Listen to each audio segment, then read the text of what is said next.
ጸልዩ እንዲህ በሉት ክርስቶስን በህይወታችሁ ተቸግራችሁ ከሆነ ተጨንቃችሁ ከሆነ በህይወታችን ጭንቅ ካለ ጌታ ሆይ ለሳምራዊቷ ያልካትን የህይወት ውሃ ለኔም ስጠኝ። ጌታ ሆይ ይህን የህይወት ውሃ ስጠኝ እንበለው።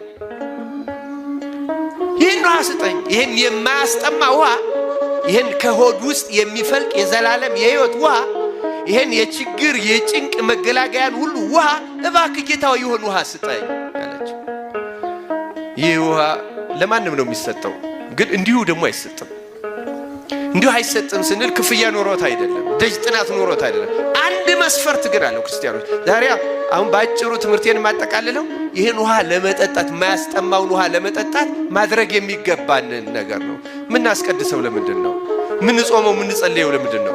ምን ሰግደው ምን መጸውተው ለምንድን ነው? ምን ፈልገን ነው? ንገሩኝ እስኪ። ምንድን ፈልገን ነው ይህን የምናደርገው? የዘላለምን ህይወት ነው አይደለም? በምድሩ ላይ ተመልከቱ። በምድር ላይ ህይወታችን የሚስተካከለው በነገራችን በትክክል የሚስተካከለው የሰማዩን ህይወት የሚያስገባ ውሃ በህይወታችን ስንቀዳ ነው። ንገራችሁ አልስተካከል ያለን ያን ውሃ ስላልቀዳ ነው። ለዛ ነው የማያስጠማ የሚለው። ለምን ሌላው ያስጠማል። ለምሳሌ ህይወታቸውን ለማስተካከል ብዙ ሰዎች ጠንቋዮች ጋር ሄዱ፣ አሁንም ግን ይጠማሉ። ሀብታሞችን እዩዋቸው። ለምሳሌ ሄዱ፣ ጠቢቡም ሄዱ፣ ጉቦም ሰጡ። አንዳንዶቹ ማለት ነው፣ ሁሉም አይደለም። ሀብት ያገኛሉ፣ ግን ጥማቸው ይረካሉ አይረኩም? እስኪ ማን ነው በሀብቱ የህይወት ጥሙ የረካው? ውስኪ ቢጠጣ አይለቀው።